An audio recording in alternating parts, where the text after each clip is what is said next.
this is the end of all the Tbilisi stuff, the history of EE. So now we're going to talk a little bit more about like strategies of education. And I will be the first to admit that I know about this much about educational strategy. I know when I'm receiving like bad educational strategy, but as an educator, it's hard to balance out how to present information. And so we can use Dale's cone of experience to help us guide what activities or how we educate our audiences so that we can get from awareness down to participation.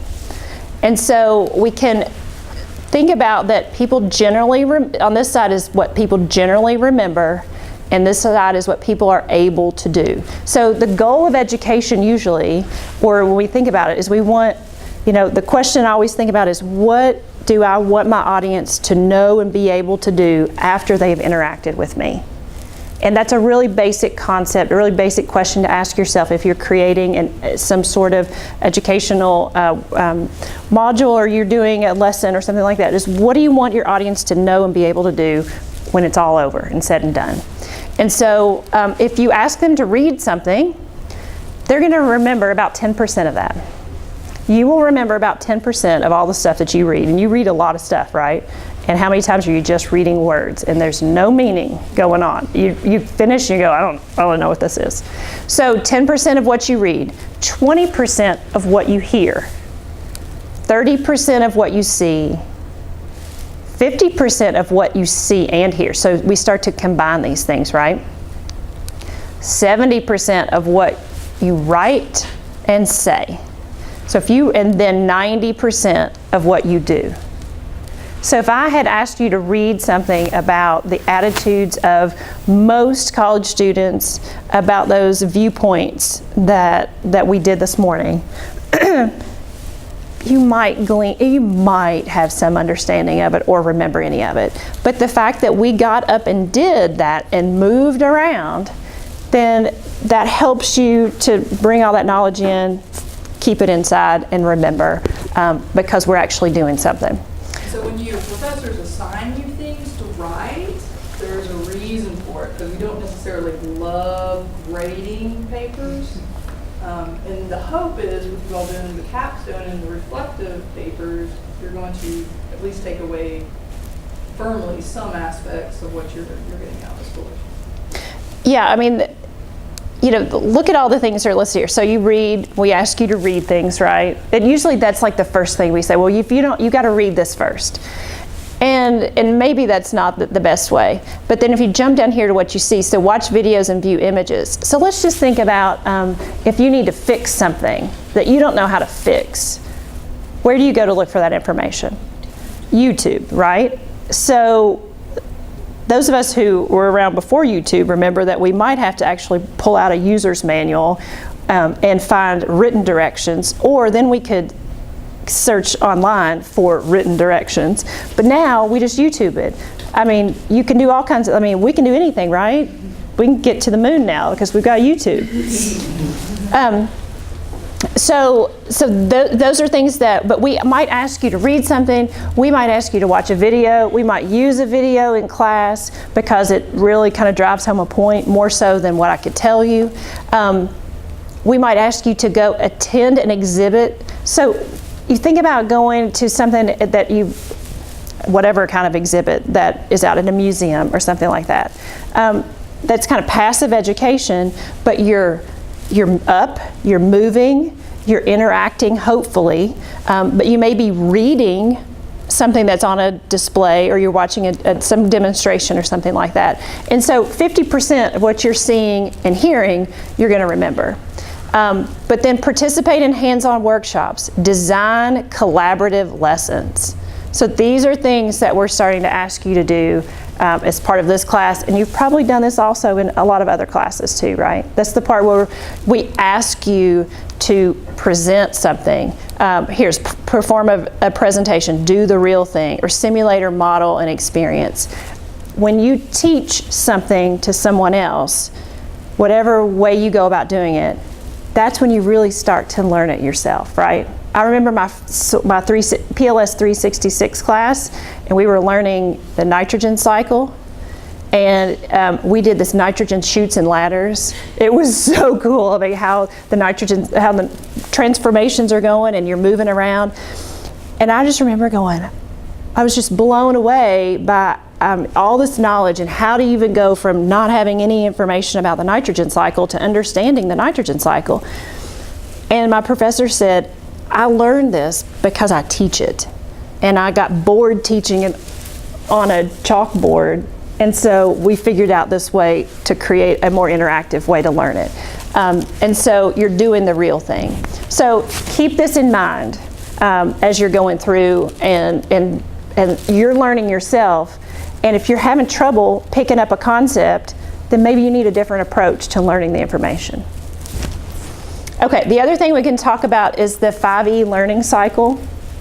And so the first is engagement. So having some kind of event or question or discussion to engage your audience. And then exploring what the topic is. And that could be a hands-on activity usually. And then explaining it. So the explaining part might be, me talking to you, Carmen talking to you, somebody who has more knowledge than you explaining it, or you working in groups to explain it and share that information with each other. And then elaboration is where you're applying the concepts and extending that information. And then finally evaluating. And that evaluation piece is often as much for your instructor as it is for you to evaluate what knowledge, skills, and abilities that you have. So that's just something to keep in mind. So I was going to say earlier, Laurie Thomas put a lot of these slides together. She put all of them together. This was something that she wanted to bring home as well. And Eric, you all use this a lot in 4-H, I think. So it's kind of I've used it before also when you're going, especially if you're going into a classroom. It helps you organize your thoughts about what you want to do, how you want to engage your students, so that you're not just talking at them. And I will say that this class this morning is not the greatest example of the 5 E's. If we put this class with Friday's class, a much better example of the 5 E learning cycle. Okay, so also environmental education versus interpretation. Has anyone ever if y'all had a job as an interpreter? Or have you seen those jobs posted some? What is your idea of what an interpreter does?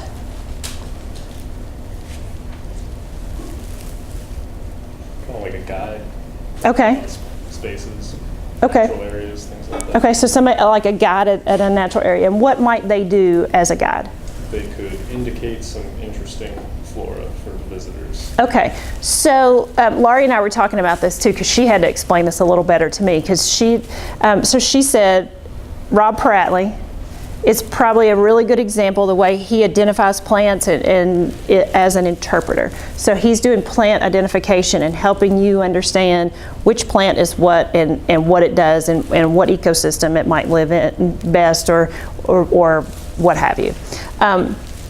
So so interpretation then is revealing these meanings, relationships about natural, cultural, historical, recreational resources. So it could be plants, it could be wildlife, it could be geology. It is simply kind of interpreting what is in the natural world. And environmental education is teaching people of all ages about the natural environment so they can make informed decisions of how to care for it. So it's not just the interpretation piece, but it's that skill set to help you make decisions. So remember, getting down from awareness down to participation. And and so they kind of go hand in hand, but Laurie was quick to point out that interpreters are pretty staunchly opinionated about that they are not environmental educators, and that environmental education is not what an interpreter does. So those are two separate fields, although related. Okay, so the other thing I want to mention briefly is the Kentucky Association for Environmental Education is an organization that anybody can be a member of. formal educators, non-formal educators, students, absolutely. They have an annual conference, usually in like early September. And it's going to be in Lexington this October, and it's actually going to, 2019, and it's going to also combine with the national conference. Yeah, so there is a North American Association for Environmental Education, NAAE. So there are organizations that exist that will help you as an educator or interpreter, or whatever avenue you might go down, that if you would like to continue education, collaborate with other educators, that network is available. They also help organize all of these projects, what we call the projects. And so Project Learning Tree is the one that I showed you earlier. There's also Project WET, which is water education for teachers, Project Wild, Leopold Underground. And so these are just curriculum guides that you have to go through a 6-hour training for, so that you get them, and that's how you get the book. These are copyrighted, and you can't just go purchase the book somewhere. And you go through a workshop so that you are familiar with the activities, and that you're more likely to use it and not stick it on a shelf if you actually participate in the activities. And KAEE does that. And so the other thing that exists in Kentucky is the Kentucky Environmental Education Council, and there's a professional environmental educator certification course. And that is a much more in-depth series of workshops. You learn about the history of environmental education. You learn more about the mechanics of being a better environmental educator. And you do that in a group of 15 to 20. It's at least 20 to 30. Is it bigger? 30 now. Okay. So it's been a long time since I went through it, but you can go through a certification process and you become a certified master environmental educator over a series of years. And so that's a credential that you can have to go and add to your resume. Carmen, do you want to say more about the... It's over multiple weekends, so there's typically 4 Fridays, Saturday combos that you get together and do it. While you go through it, you will also get certified in some of the guides, not all of them. It depends on what they do. And you also will develop a unit of study as you go through it. So if you, and we have people, I should say, we have people in there that are formal educators, we've got teachers and kids as well. And then I like a non-formal educator, people that have tons of experience versus people that have never taught before in it. So it's a great networking opportunity. I've had a tremendous amount of networking that I've developed just coming out of it. And so if you think you're going to work in any place like a park, any kind of relation that schools or anything that does it, even if you're not really sure, I thought this was fantastic because it really helped you hone your teaching skills. Yeah, absolutely. Eric and I did it a long time ago. It was like the second class, I think. So it's, I'm sure, evolved since then. But a very good thing, and good for being able to tell, especially organizations like schools, that you have a credential, that you have gone through this process. And so that, in addition to having a Kentucky Master Naturalist credential, having a environmental educator, certified environmental educator credential is useful as well. Okay, so the last thing that I want to do is, it's this reason that I had my steak knife. I'll put this here. Nervous this morning. She was. She thought I was going to cut something up. So, I am. An apple. So we're going to, let me turn, I can leave that on. So we're going to use this apple to represent the earth. And so what do you know about the percentage of water that is on earth? Or what if percentage of the earth is water? I should have said that backwards. 75%. About 75%, right? So we're going to cut this apple, hopefully, and not my hand. It's always great. I was just there a couple weeks ago. Okay, so we're going to let this represent the water on earth. And so we're going to just set this aside. So then we're going to take this little fraction of the earth that is land. And so we use this land, right? We talked about using our natural resources, and we do use this land. But part of this land is not really usable for us as humans, right? So for now, part of it is in polar ice caps, and is not usable for us. And then we're going to take part of this, and so if we think about, my knife's not very sharp, part of the earth, so this is the part that's left that we live on, and we grow our crops and we produce all the things that we need, is this part. And so part of that is really just too steep and too rocky for us to get much use out of, right? So we're going to set that one aside. And then another part of it is too wet or too cold. We can kind of live there, but we can't get much out of it. Well, that one was, we'll just say that's as a result of climate change. It used to be that whole section. So this is like the too cold, too wet, marshy, swampy, whatever. It's functioning at an ecosystem service, but not really for us to survive as humans, right? Production-wise. So then I'm going to very carefully cut the rest of this in half. Yeah, I should get a better knife. I need my pappy's pocket knife. And the other part is what we have paved over, developed, our stuff marts, our hospitals, our buildings, our roads, all that stuff that we can't utilize this for. Maybe good farmland or productive land that we used to grow our food and fiber crops on, that is now covered up with concrete. And so we can't use that. So what we have left is this little bitty sliver. Remember my apple? It wasn't a gargantuan apple, but that size. And of that size, we have about this little sliver that's left for us as humans to get what we need to survive off of it. And because you all have already had the soils portion of the Master Naturalist course, how much of this portion is actually soil that we can utilize? About what is the average depth, would you guess, worldwide, based on the soil pit that you experienced at the North Farm? About how deep would you guess soils are worldwide? Guess. Amanda was standing in the pit. I was standing in the pit. I am 5'5" on a tall day. 3 to 4 feet. So we'll say 5 feet. So on average, it's about 5 feet. Some places much more shallow, other places maybe a little deeper. I mean, that Maury pit's pretty deep, right? That's a pretty deep soil. So, and we know that what's in the center here? That's the core, so we're not growing anything there, right? So we're just gonna peel this back.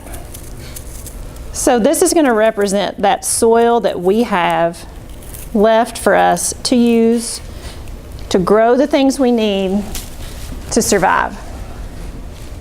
So this is why I am passionate about educating you, others, your peers, my parents, whomever will listen for me to talk about soil and water. It's super important for us to utilize this section of the earth really carefully so that we can survive as humans, right? It's also very important for me as an educator to make sure that I use science-based information to share with you and not just go, oh my gosh, we have got to save the earth. We've just got to do it, and be crazy radical and look like I'm coming unglued all the time, because that doesn't really help the situation much. And so with environmental education, it's super important for us to have a balanced approach, to have knowledge, skills that we can impart onto our audiences to go from awareness all the way over to participation. So that's kind of the concept, the initial concept of environmental education. Do you all have any thoughts, questions, or reflections? Do you feel like the current political climate? I wanted to add that. Go ahead, finish your question. Will cause a negative reaction when you say things like, "Well, this is the research, this is the science." I think it. We Can I should. have my 2 cents? Yeah, please. Here's what I think, and I think as scientists, we've done a piss poor job of teaching people about science. And the most scientists are very introverted, and they like to get their stuff, and we talk great amongst other scientists. But the challenge, and this is something Amanda and I face, and everybody that works in Extension, is how do we convey to other people? And we're just a small subset. And so it makes science almost seem like this black box that people don't understand. So some of the best things I think we can do is get people to understand the scientific process and what it may mean. That's what I think we're up against. Regardless of political climate, we're up against people not understanding what science is. And I would take that a step further to say not understanding natural systems Yeah. of science. So things like, I have a sister who is 7 years older than me, and I know for a fact she does not understand the water cycle. And part of it is because she doesn't care. And part of it is she'll go, oh, Mandy's going to take care of all that. It's just a different mindset. But the fact that we have functioning adults who don't understand things like, when I flush the toilet in Lexington, it's hopefully going to make it to the town branch or the West Hickman treatment plant. It's going to be treated and then released back into the creek, which is going on downstream, and Frankfurt's going to pull that water. They're going to treat it, use it. Somebody's going to flush their toilet or brush their teeth or cook their supper with it, and then it's going to go on down and eventually get to Carrollton. And then after Carrollton's done with it, it trucks on down toward the Mississippi River. When we don't have that basic information, I think, yeah, Carmen's right. We've done a bad job of The other thing educating to keep people. in mind as you go is think about the percentage of our society that lives in urban areas. And it's only going to increase. And so people already have this huge disconnect with the environment. So I think a lot of the things that you will do, you may be bringing people outdoors to see a creek. And I grew up plenty of creeks for the first time. And so part of it is what we may take for granted, and that's going to be the other battle that you have to kind of deal with, is just they don't have the background knowledge. They don't have the disconnect of how things work, just because they've experienced. You're gonna be lucky if they've seen an apple before.